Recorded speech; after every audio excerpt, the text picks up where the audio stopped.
So, we're diving into a pretty heavy chapter of history today, the Nazi conquest of Europe and how persecution expanded alongside it. Yeah, 1940 really marked a turning point. I mean, the Blitzkrieg strategy alone, just a game changer. France fell in weeks. Crazy, right? The French had built the Maginot Line thinking it'd stop the Germans, but they just went around it, like water flowing past a rock. And then came Vichy France. It's chilling to think part of France was technically free, but really it was under Nazi thumb. Meanwhile, Britain held the line. Churchill's speeches, the RAF holding off the Luftwaffe, that was defiance with teeth. Total underdog energy. But even as that happened, Nazi control just kept expanding. Alliances with Italy, Hungary, Romania. It was like they were casting a net. And that net tightened hard on anyone they labeled undesirable. Jews, Romani, the disabled. Persecution wasn't just ideological, it was systematic. Ghettos were one of the earliest steps, right? Warsaw's ghetto housed over 400,000 people by 41. Imagine the conditions. No need to imagine, just the stats are horrifying.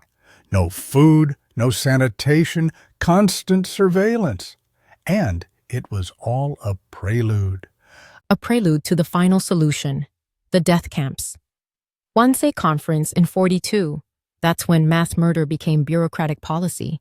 It's haunting. Auschwitz, Treblinka, Sobibor, they weren't just camps.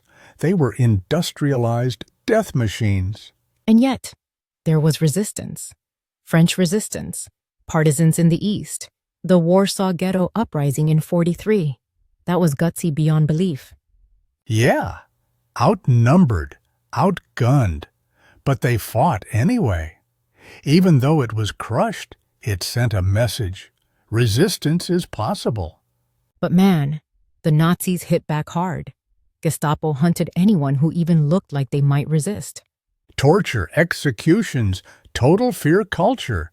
It's what happens when absolute power goes unchecked. And the world took a while to react. The U.S. stayed neutral until Pearl Harbor, and most reports about the Holocaust were ignored or disbelieved. It's wild. You'd think mass murder on that scale would spark action, but it didn't. Not fast enough. By the time camps were liberated, the damage was beyond comprehension. Millions gone. Not soldiers, civilians. And it all started with conquest. A fast war, a quiet occupation, and then systematic, relentless genocide. Which is why remembering this isn't optional. It's essential. Because these patterns, they don't stay buried in history books. Totally. So here's a question for everyone listening. What do we do when we see power used to divide and dehumanize? Yeah, let that one simmer. Because silence, history shows us, is never neutral.